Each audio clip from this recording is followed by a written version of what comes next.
Indian Navy vice admiral Kudaravalli శ్రీనివాస్కు అరుదైన గౌరవం దక్కింది.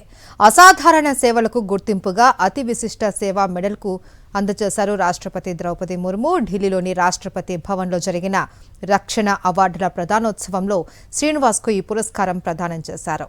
భారత నావికాదళంలో విశిష్ట సేవలు అందించినందుకు గాను ఈ అవార్డు అందజేశారు.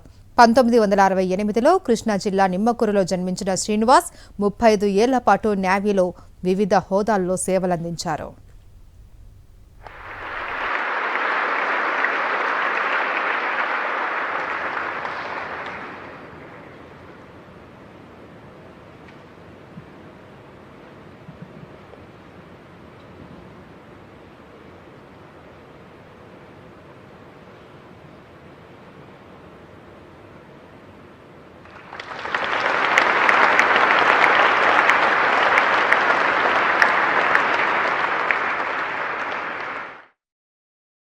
మరిన్ని అప్డేట్స్ కోసం ఛానల్ను సబ్స్క్రైబ్ చేయండి. నోటిఫికేషన్స్ కోసం బెల్ ఐకాన్ పై క్లిక్ చేయండి.